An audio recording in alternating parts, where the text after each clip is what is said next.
Okay, hi everyone. So today let's discuss one interesting problem. So it says a spherical ball is dropped in a long column of a viscous liquid.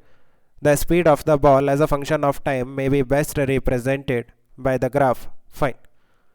So आप देखो इस तरह से हमारे पास एक long column है of viscous liquid something like this and हमारे पास एक स्फेरिकल बॉल है let's say of radius small r and इसे हम रिलीज करते हैं from rest v is equal to zero at time t is equal to zero. Now what will happen, आप देखो अगर हम इनिशियली बात करें देन कितने फोर्सेस लगेंगे. एक तो mg लगेगा वर्टिकली डाउनवर्ड एंड एक बायोंसी फोर्स लगेगा fb. So we can say कि ये जो स्फेरिकल बॉल है इस पे जो नेट फोर्स लगेगा that will be mg minus buoyancy force. This is the value of net force in the downward direction. Or what will be acceleration? That will be mg minus buoyancy force divided by mass. So this is the acceleration of this ball in the downward direction, right? Then because it has an acceleration in the downward direction, इसका एक speed आएगा in the downward direction. And जैसे ही इस spherical ball का एक speed आएगा in the downward direction, ये जो viscous liquid है ये एक फोर्स लगाएगा इस स्फेरिकल बॉल पे to oppose the relative motion that is viscous force, because viscous force is directly proportional to speed and Stokes law says that 6 pi eta v r. This is the value of viscous force, है ना. सो जैसे ही इस spherical ball के पास एक velocity आएगा इन the downward direction, एक viscous force लगेगा by this liquid in the upward direction to oppose the relative motion. Ball के पास जो स्पीड है डाउनवर्ड है, सो दैट्स वाई जो विस्कस फोर्स लगेगा वो अपवर्ड लगेगा. कितना लगेगा? 6 pi eta v r, right.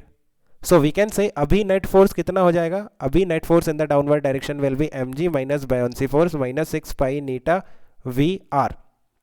सो अभी एक्सेलरेशन कितना हो जाएगा? Net force divided by mass, so that is mg minus buoyancy force minus 6 pi eta into v into r divided by mass. Now you can see कि mg constant है, जो wait है इस ball का वो कांस्टेंट है. Buoyancy force constant होगा इस बॉल पे because volume of the ball will be constant, right. Now we can say कि ये जो स्पीड है ना ये कांस्टेंट नहीं होगा बिकॉज इनिशियली आप देखो जो एक्सेलरेशन है इस बॉल का that is in the downward direction. So we can say कि जो स्पीड है इस बॉल का इन द डाउनवर्ड डायरेक्शन वो इंक्रीज करेगा एंड स्पीड इंक्रीज करेगा देन ये जो विस्कस फोर्स है ये भी इंक्रीज करेगा because viscous force is directly proportional to speed, है ना.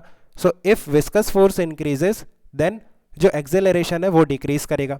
आप यहाँ पे देखो कि इफ ये जो स्पीड है ये इंक्रीज करता है देन एक्सेलरेशन डिक्रीज करेगा एंड एक्सेलरेशन डिक्रीज करता जाएगा. सो वी कैन से कि जो ग्राफ आना चाहिए उसमें जो एक्सेलरेशन है ना वो कंटिन्यूसली डिक्रीज होना चाहिए. आप देखो इनिशियली स्पीड जीरो होगी time t is equal to zero पे हम जब रेस्ट से रिलीज करेंगे, सो स्पीड जीरो होगा. So option C is not correct and option D is also not correct. Now option A and option B. So what is acceleration? That is dv by dt, है ना, rate of change of speed. That is the slope of vt graph.